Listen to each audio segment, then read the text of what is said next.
While Doctor Who became a household name across the UK in the 20th century, many of these classic stories were to leave the hands of the BBC.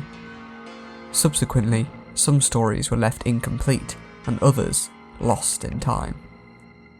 But over the years, efforts have been made to return these 265 missing episodes to where they came from. Fortunately for fans of the show, this staggering number has fallen to 97, and we are all the more grateful. But for those final 97, the chances of them returning are becoming slimmer every year. The BBC took action in completing these stories. Audio box sets and novelisations of these stories have been released, but none of these attempts would become as popular as the animations.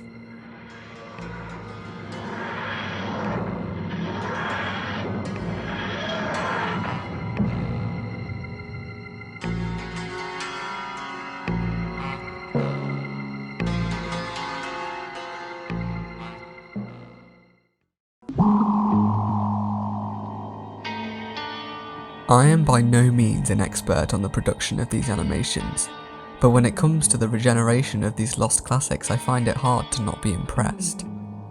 In this series, I will document the progression of these animations, beginning all the way back in November of 2006, with the DVD release of The Invasion, the third serial in Patrick Troughton's final season as the Doctor.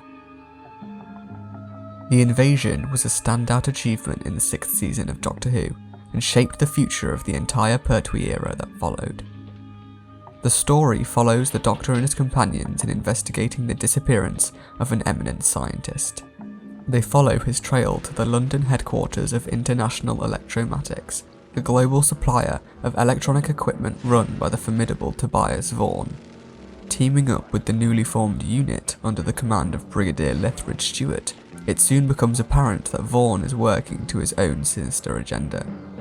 As Cybermen invade in cities all over the world, can the Doctor convince Vaughan to help defeat their plan for global domination? However, The Invasion was not the first officially licensed fully animated Doctor Who story. That title goes to the 2003 webcast, Scream of the Shalka. Animation studio Cosgrove Hall, alongside executive producer James Goss, would together introduce the animated Doctor Who format. And when came time to use the Doctor Who website's budget surplus, Goss and Cosgrove Hall had the experience to step up to the task. The popular serial was initially broadcast in 8 parts every Saturday from the 2nd of November to the 21st of December 1968.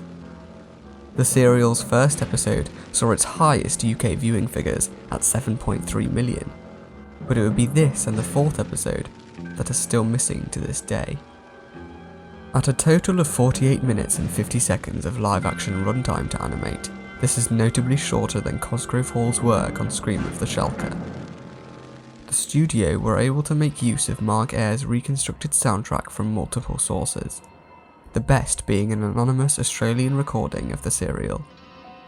Initial animation testing was helmed by Steve Mayer, the producer and director of the entire project.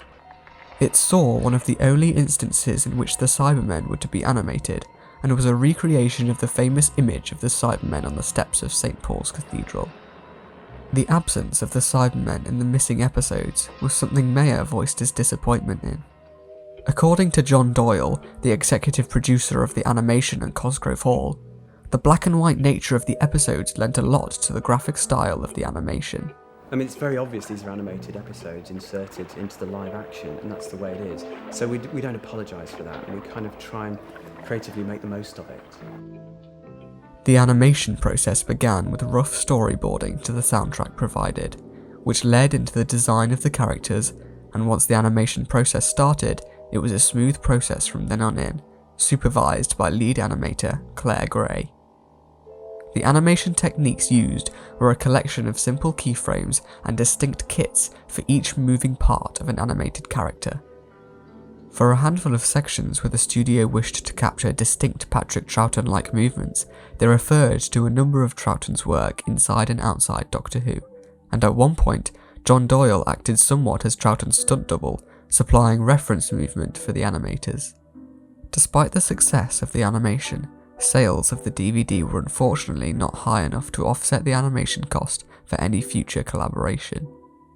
And so, the future of Doctor Who animation was in the air, and it would not come back down for another 7 years, when the Doctor found himself in the midst of the French Revolution. Thanks for watching this little video, I do hope you enjoyed it. I did it on a bit of a whim, but I do want to carry on this series if that's of interest to anyone. If you want to know more about Doctor Who's missing episodes, then I heavily recommend checking out Josh Snares' series on the topic. It's much more interesting and extremely more informative than what you'll get here.